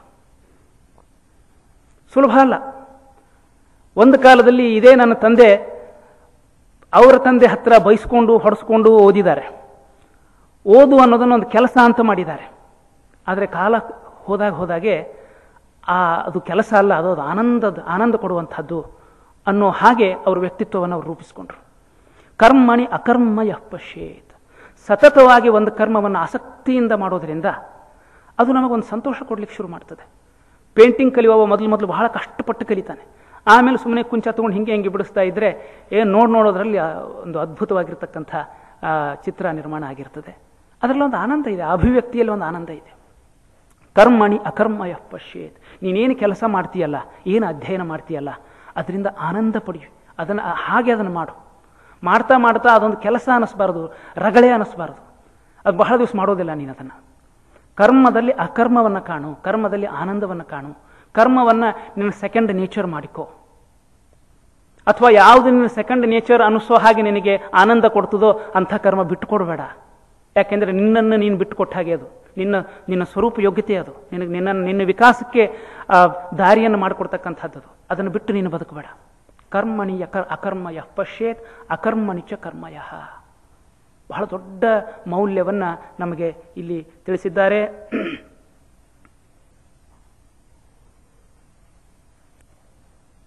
ಸಯುಕ್ತ ಕೃತ್ಸ್ನ ಕರ್ಮಕೃತ್. ಇದಕ್ಕೇನರ್ಥ? ಶಬ್ದಶಃ ಅರ್ಥ ಕೃತ್ಸ್ನ ಕರ್ಮಕೃತ್. ಕೃತ್ಸ್ನ ಕರ್ಮಕೃತ್ ಅಂದ್ರೆ ಎಲ್ಲ ಕೆಲಸಗಳನ್ನು ಅವನು ಮಾಡಿದವನು ಅಂತ.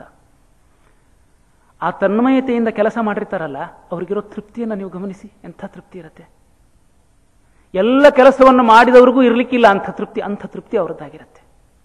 ಆದ್ದರಿಂದ ಆ ತೃಪ್ತಿ ಭಾವವನ್ನು ಗಮನಿಸಿದಾಗ ಕೃತ್ಸ್ನ ಕರ್ಮಕೃತ್. ಒಂದೇ ಕೆಲಸ ಮಾಡಿದ್ರು ಕೂಡ ಏನು ಮಾಡಬೇಕೋ ಅದನ್ನು ಮಾಡಿದ ತೃಪ್ತಿ ಅವನಿಗಿರುತ್ತೆ. ಆದ್ದರಿಂದ ಕೃತ್ಸ್ನ ಕರ್ಮಕೃತ್. ಅಥವಾ ಕೃತ್ಸ್ನ ಕರ್ಮಕೃತ್ ನಾನಲ್ವೇ ಅಲ್ಲ, ಎಲ್ಲ ಕೃತ್ಸ್ನ ಅಂದ್ರೆ ಎಲ್ಲ ಅಂತ ಅರ್ಥ. ಸರ್ವಕರ್ಮಕೃತ ಅಲ್ಲಿದ್ದಾನೆ, ಅದರಲ್ಲಿ ನನ್ನ ಪಾಲನ್ನು ನಾನು ಮಾಡಿದ್ದೀನಿ ಅನ್ನೋ ತೃಪ್ತಿ ನನಗಿದೆ. ಆದ್ದರಿಂದ ಸಯುಕ್ತ, ತನ್ನ ಪಾಲನ್ನು ಸರಿಯಾಗಿ ಅರಿತುಕೊಂಡು ವಿವೇಕದಿಂದ ಕೆಲಸವನ್ನು ಮಾಡಿದ ತೃಪ್ತಿ ಅವನಿಗೆ ಇರುತ್ತಾದ್ದರಿಂದ ಸಹ ಯುಕ್ತ ಕೃತ್ಸ್ನ ಕರ್ಮಕೃತ್ ಅಂತ ಯಥಾಮತಿ ಆ ಶ್ಲೋಕದ ಅಭಿಪ್ರಾಯ. ಕರ್ಮಣ್ಯ ಕರ್ಮ ಯಃ ಪಶ್ಯೇತ್ ಅಕರ್ಮಣಿ ಚ ಕರ್ಮಯಃ ಸಬುದ್ಧಿಮಾನ್ ಮನುಷ್ಯೇಷು ಸಯುಕ್ತಃ ಕೃತ್ಸ್ನ ಕರ್ಮಕೃತ್. 24ನೇ ಶ್ಲೋಕ. ಬ್ರಹ್ಮಾರ್ಪಣಂ ಬ್ರಹ್ಮ ಹವಿಹಿ.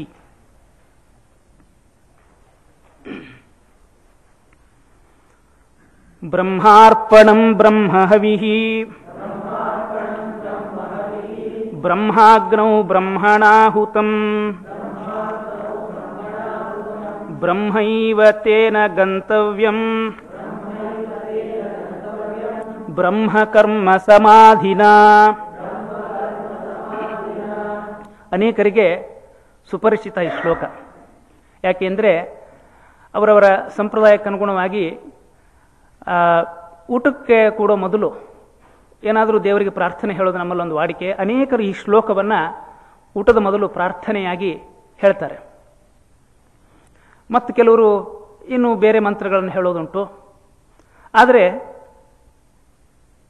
ಇಲ್ಲಿ ಈ ಶ್ಲೋಕವನ್ನು ನಾನು ಯಾತಕ್ಕೆ ಆರಿಸಿಕೊಂಡೆ ಅಂದರೆ, ಕೆಲವು ಆಚರಣೆಗಳನ್ನು ನಾವು ಭಾರತದಲ್ಲಿ ಮಾಡ್ತಾ ಬಂದಿದ್ದೇವೆ. ಇಲ್ಲಿ ಅದನ್ನು ಮಾಡಲಿಕ್ಕೆ ಸಾಧ್ಯವಿಲ್ಲ. ಏನು ಮಾಡಬೇಕು? ಪೂರ್ತಿ ಬಿಟ್ಬಿಡ್ಬೇಕೋ? ಹೆಂಗೆ ಮಾಡಬೇಕು ಅನ್ನೋ ಪ್ರಶ್ನೆ ಅನೇಕರ ಮನಸ್ಸಲ್ಲಿದೆ. ಉದಾಹರಣೆಗೆ, ಈಗ ನನ್ನ ಆಚರಣೆಯನ್ನು ತಗೊಳ್ಳೋದಾದರೆ, ಊಟಕ್ಕೆ ಕೂಡೋ ಮೊದಲು ಪರಿಷೇಕ ಅಂತ ಮಾಡ್ತೀವಿ. ಕೈಯಲ್ಲಿ ನೀರು ಹಾಕ್ಕೊಂಡು ಗಾಯತ್ರಿ ಹೇಳಿ ಪ್ರೋಕ್ಷಣೆ ಮಾಡಿ ಅನ್ನಕ್ಕೆ, ಆಮೇಲೆ ಪರಿಷೇಚನೆ ಮಾಡಿ ಚಿತ್ರಾವತಿ ಇಟ್ಟು ಮಂತ್ರಗಳನ್ನು ಹೇಳಿ ನಾವು ಅದು ಯಜ್ಞ ಅಂತ ಊಟ.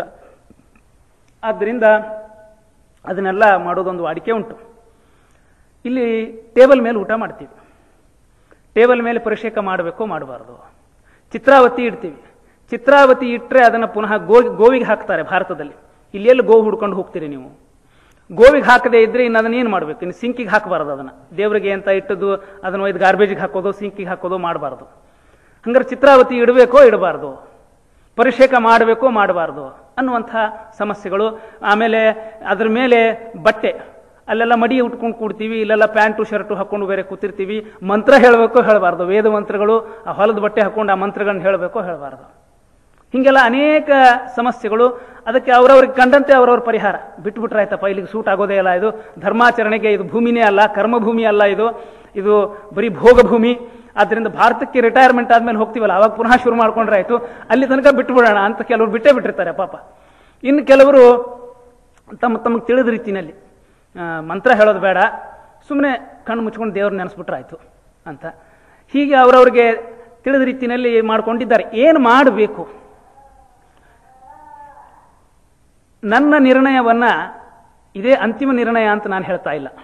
ನನ್ನ ಬುದ್ಧಿಗೆ ತೋಚಿದ ಹಾಗೆ ಹೀಗೆ ಮಾಡಬಹುದು ಅಂತ ಹೇಳ್ತಾ ಇದ್ದೇನೆ. I am not an authority on scriptures, it is my humble opinion on this. ನೋಡಿ, ಅನುಸಂಧಾನ, again I stress on that particular term, ಬಹಳ ಅರ್ಥಪೂರ್ಣವಾದ ಶಬ್ದ ಅದು. ಮಧ್ವಾಚಾರ್ಯರು ಬಹಳ ಒತ್ತು ಕೊಟ್ಟು ಹೇಳಿದ್ದಾರೆ ಅನುಸಂಧಾನವನ್ನು. ನನಗೆ ಬಹಳ ಹೆಮ್ಮೆ ಅನ್ನಿಸ್ತದೆ ಅವರ ಥಾಟ್ಫುಲ್ನೆಸ್ ಬಗ್ಗೆ. ಇಂಥಲ್ಲೆಲ್ಲ, ಇಂಥ ಸಂದರ್ಭಗಳಲ್ಲೆಲ್ಲ ನಮಗೆ ಉಪಯುಕ್ತವಾಗತಕ್ಕಂಥ, ಮಾರ್ಗದರ್ಶಿಯಾಗತಕ್ಕಂಥ ಶಬ್ದ ಅದು. ಶಾಸ್ತ್ರಗಳಿವೆ ಹೌದು, ಆದರೆ ಎಲ್ಲ ಸಮಯ ಸಂದರ್ಭಗಳಿಗೆ ಹೊಂದುವಂಥ ಒಂದು ಶಾಸ್ತ್ರ ಬರೀಲಿಕ್ಕೆ ಯಾವ ಧರ್ಮಕ್ಕೂ ಸಾಧ್ಯ ಇಲ್ಲ. ಈಗ ಸ್ನಾನ ಮಾಡಿ ಮಡಿ ಉಟ್ಕೊಂಡು ಬಂದು ಹಿಂಗೆ ಕೂತ್ಕೊಂಡು ಪೂಜೆ ಮಾಡಬೇಕು ಅನ್ನೋದು ಶಾಸ್ತ್ರ. ಬದರಿನಲ್ಲಿ ಸೂಟ್ ಹಾಕೊಂಡು ಬದ್ರಿನಾರಾಯಣನ ಪೂಜೆ ಮಾಡ್ತಾರೆ. ಏನ್ರಿ ಶಾಸ್ತ್ರದ ಪ್ರಕಾರ ಇಲ್ಲ, ಅವರು ನಾನು ಬದರಿಗೆ ಹೋಗಲ್ಲ ಅಂದರೆ ಮೂರ್ಖ ಅಂತ ಅರ್ಥ. ಎಂತೆಂತಹ ಸ್ವಾಮಿಗಳು ದೊಡ್ಡ ದೊಡ್ಡವರೆಲ್ಲ ಹೋಗಿ ಬದರಿಗೆ ಹೋಗಿ ಬದ್ರಿನಾರಾಯಣ ದರ್ಶನ ಮಾಡಿ ಬರ್ತಾರೆ. ಅಲ್ಲಿ ಅವರು ಸೂಟ್ ಹಾಕ್ಕೊಂಡೇ ಬದ್ರಿನಾರಾಯಣ ಮಂಗಳಾರತಿ ಮಾಡಿದ್ರು ಭಕ್ತಿಯಿಂದ ಅಲ್ಲಿ ಹೋಗಿ ಸೇವೆ ಸಲ್ಲಿಸಿ ಬರ್ತಾರೆ. ಅಲ್ಲಿನ ಹವಾಮಾನಕ್ಕೆ ಒಗ್ಗುವಂಥ ವೇಷ ಅಲ್ಲಿ ಹಾಕ್ಕೊಳ್ಳೋದು ಅನಿವಾರ್ಯ. ಆದ್ದರಿಂದ ಹಾಗೆ ಅಲ್ಲಿ ಸೂಟ್ ಹಾಕ್ಕೊಂಡು ಪೂಜೆ ಮಾಡಿದರೆ ಏನು ತಪ್ಪಿಲ್ಲ ಅನ್ನೋದನ್ನು ನಮ್ಮಲ್ಲಿ ಹಿರಿಯರು, ಶಾಸ್ತ್ರಜ್ಞರು ಕೂಡ ಒಪ್ಪಿದ್ದಾರೆ. ಅದೇ ಲಾಜಿಕ್ ಅನ್ನು ನಾವು ಇಲ್ಲಿ ಯಾಕೆ ಬಳಸಬಾರದು? ಇಲ್ಲಿ ಹಿಮ ಬೀಳೋ ಸಂದರ್ಭದಲ್ಲಿ ಬರೀ ಮೈಯಲ್ಲಿ ಆ ಕಾರ್ಪೆಟ್ ಇಲ್ಲದೆ ಇರೋ ನೆಲದ ಮೇಲೆ ಕೂತ್ಕೊಂಡು ಊಟ ಮಾಡೋದು ಇಂಪ್ರಾಕ್ಟಿಕಲ್. ಅದು ಯಾರೋ ನನಗೆ ಹೇಳಿದ್ರು, ಒಬ್ಬಿಬ್ರು ಆ ಥರದ ಆಚರಣೆ ಮಾಡ್ತಿದ್ರು ಇರಬಹುದು. ಅವರು ಇದನ್ನು ಕೇಳಿ ಬದಲು ಮಾಡಿಕೊಳ್ಬೇಡಿ. ಇದು ಇನ್ನುಳಿದವರಿಗೆ ಈ ಮಾತು. ಟೇಬಲಿನ ಮೇಲೆ ಅಂಗಿನೋ ಬನಿಯನ್ನೋ ಏನೋ ವೇಷ ಹಾಕ್ಕೊಂಡು ನಾವು ಕೂತ್ಕೊಂಡಿದ್ರು ಕೂಡ ಮನಸ್ಸಿನೊಳಗಿನ ಅನುಸಂಧಾನ ಬಹಳ ಮುಖ್ಯ. ಯಾಕೆಂದ್ರೆ ನೀವು ಹೊರಗೆ ಮಾಡಿದಾಗಲೂ ಕೂಡ ಒಳಗದನ್ನು ಮಾಡದೇ ಇದ್ರೆ ಅದು ಮಾಡಿದ ಹಾಗೆ ಅಲ್ಲ. ಅದು ಶಂಕರಾಚಾರ್ಯರು ಮಾನಸ ಪೂಜೆ ಅಂತ ಒಂದು ಭವ್ಯ ಕಲ್ಪನೆಯನ್ನ ನಮ್ಮ ಮುಂದೆ ಇಟ್ಟಿದ್ದಾರೆ. ರತ್ನ ಖಚಿತವಾದ ಸಿಂಹಾಸನದಲ್ಲಿ ಭಗವಂತನನ್ನು ಕೂಡಿಸಿ ಏನು ಬೇರೆ ಬೇರೆ ಬೇರೆ ಬೇರೆ ಸುಗಂಧ ಭರಿತವಾಗಿರತಕ್ಕಂಥ ವೃಕ್ಷಗಳಿಂದ ಎಲ್ಲ ಅಗರಬತ್ತಿ ದ್ರವ್ಯಗಳನ್ನು ತಂದು ಅವರಿಗೆ ಪ್ರಭೋ ಗೃಹ್ಯತಾಂ ರೂಪಂ ಧೂಪ ದೀಪ ನೈವೇದ್ಯ ಎಲ್ಲಾನು the best of each I am offering and what I have in front of me nothing. ನೋಡಿ, ವಾಟ್ ಎ ಕಾನ್ಸೆಪ್ಟ್. ಜಗತ್ತಿನಲ್ಲಿ ಸಿಗಬಹುದಾದ ಅತ್ಯದ್ಭುತ ಪದಾರ್ಥಗಳಿಂದ, ಸರ್ವೋತ್ಕೃಷ್ಟ ಪದಾರ್ಥಗಳಿಂದ ನಿನ್ನನ್ನು ಪೂಜೆ ಮಾಡ್ತಾ ಇದ್ದೀನಿ ನಾನು. ನಿನ್ನೆದುರಿಗೆ ಏನಿದೆ? ನಾನು ಲಂಗೋಟಿ ಹಾಕೊಂಡು ಭಿಕಾರಿ, ನಾನು ಸನ್ಯಾಸಿ, ಏನಿಲ್ಲ ನನ್ನ ಹತ್ರ. ಲಂಗೋಟಿ ಒಂದು ಬಿಟ್ರೆ I have nothing with me. And how am I worshipping god? With every possible best available thing in the world. ಎಲ್ಲ ಪ್ರತಿಯೊಂದು ಲಭ್ಯವಿರತಕ್ಕಂಥ ಉತ್ಕೃಷ್ಟ ಪದಾರ್ಥವನ್ನು ನಾನು ತಂದಿದ್ದೇನೆ. ಹೇಗೆ ಅದು ಅಂದರೆ ಮಾನಸ ಪೂಜೆ. ಮನಸ್ಸಿನಲ್ಲಿ ಭಗವಂತನನ್ನ ರತ್ನ ಖಚಿತವಾದ ಮಂಟಪದಲ್ಲಿಟ್ಟು ನಾನು ಆರಾಧನೆ ಮಾಡ್ತಾ ಇದ್ದೇನೆ. ನನ್ನ ಹೃದಯ ತುಂಬಿ ಬಂದಿದೆ.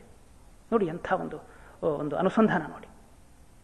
ಹಾಗೆ ದೇವರ ಪೂಜೆಯನ್ನೇ ನಾವು ಅನುಸಂಧಾನದಿಂದ ಮಾಡೋದಾದ್ರೆ ಊಟಕ್ಕೆ ಕೊಡುವಾಗ ದೇವರ ಪ್ರಾರ್ಥನೆಯನ್ನು ಯಾಕೆ ಮಾಡ್ಲಿಕ್ಕೆ ಸಾಧ್ಯ ಇಲ್ಲ? ಊಟಕ್ಕೆ ಕೊಡೋ ಮೊದಲು ಚಿತ್ರಾವತಿ ಇಡ್ಲಿಕ್ಕೆ ಸಾಧ್ಯ ಇಲ್ಲ ಅದಲ್ಲೋ, ಚಿತ್ರಾವತಿ ಇಟ್ಟೀನಿ ಅಂತ ಅನುಸಂಧಾನ ಮಾಡ್ಕೊಳ್ರಿ. ಚಿತ್ರಾವತಿ ಇಡೋ ಮಂತ್ರ ಹೇಳಿ, ಪರಿಷೇಕದ ಮಂತ್ರ ಹೇಳಿ, ಅಮೃತೋಪಸ್ತರ ನಮಸಿ ಸ್ವಾಹ ಆಹುತಿನೂ ತಗೊಳ್ಳಿ. ಎಲ್ಲ ಅನುಸಂಧಾನದಿಂದ. ಬೇಡ ಕೈಯಲ್ಲಿ ನೀರು ಹಾಕೊಂಡು ತಗೊಂಡ್ರೆ ಏನು ತಪ್ಪಿಲ್ಲ. ಚಿತ್ರಾವತಿ ಇಟ್ಟದನ್ನು ಸಿಂಕಿಗೆ ಹಾಕೋದು ಬೇಡ, ಅನುಸಂಧಾನ ಮಾಡಿಕೊಳ್ಳಿ. ಅನುಸಂಧಾನದಿಂದ ಪೂಜೆ ಮಾಡಿದ, ಆ ಪ್ರಾರ್ಥನೆ ಮಾಡಿದ ಫಲನೂ ನಿಮಗೆ ಬಂತು. ಏನು ಮಾಡಬೇಕು, ಆ ಅನ್ನ ಏನು ಮಾಡಬೇಕು ಅಥವಾ ನೆಲದ ಮೇಲೆ ಕೂತ್ಕೋಬೇಕೋ ಕೂಡಬಾರ್ದು ಅನ್ನೋ ದ್ವಂದ್ವವೂ ತಪ್ಪಿತು. ಹೀಗೆ ಒಂದು ಮಾರ್ಗ ಇಲ್ಲಿದೆ. ಈ ತರಹದ ಮಾರ್ಗವನ್ನು ಅನುಸರಿಸೋದರಿಂದ ಪೂರ್ತಿ ಬಿಡಲೂ ಬೇಕಾಗಿಲ್ಲ. ಪೂರ್ತಿ ಅದನ್ನು ಆಚರಣೆ ಮಾಡಿದ್ದೀವಿ ಅಂತ ಅಂದುಕೊಳ್ಳಬಹುದು ಅನುಸಂಧಾನದ ದೃಷ್ಟಿ ಇರೋದ್ರಿಂದ. ಆ ದೃಷ್ಟಿಯಿಂದ ಭೋಜನ ಅನ್ನೋದು ಯಜ್ಞ ಅನ್ನೋ ಅರಿವು ಬಹಳ ಮುಖ್ಯ. ಆ ಯಜ್ಞಕ್ಕೆ ಆಹುತಿಯಾಗಿ ನೀವು ಆ ಮಂತ್ರಗಳನ್ನು ಗಮನಿಸಿದರೆ, ಭೋಜನ ಅನ್ನೋ ಯಜ್ಞದಲ್ಲಿ ನಾನು ಒಳಗೆ ಕೂತ್ಕೊಂಡು ಭಗವಂತ ಅದನ್ನ ಆಹಾರವನ್ನು ಸ್ವೀಕಾರ ಮಾಡ್ತಾ ಇದ್ದಾನೆ, ನಾನು ಆಹುತಿ ಹಾಕ್ತಾ ಇದ್ದೇನೆ ಅನ್ನೋ ಅನುಸಂಧಾನ ಅಲ್ಲಿ. ಆ ಅನುಸಂಧಾನ ನಮ್ಮ ಮನಸ್ಸಿಗೆ ಬಂದರೆ, ಆ ಅರಿವು ನಮ್ಮಲ್ಲಿದ್ದರೆ ಆ ಆಚರಣೆ ಸಾರ್ಥಕವಾದ ಹಾಗೆ. ಈಗ ಒಂದು 4 ದಿವಸದ ಕೆಳಗೆ ನನ್ನ ಮ್ಯಾನೇಜರ್ ಜೊತೆಗೆ ಅದೇನೋ ಆಫೀಸ್ನಲ್ಲಿ ಲಂಚು, ನಾವಿಬ್ಬರು ಕೂತ್ಕೊಂಡಿದ್ದೀವಿ. ಗೋಪಿ ಪಾರ್ಡನ್ ಮೀ ಅಂತ ಹೇಳಿ ಅವಳು, she is a African American lady, ನನ್ನ manager. She close her eyes for a minute.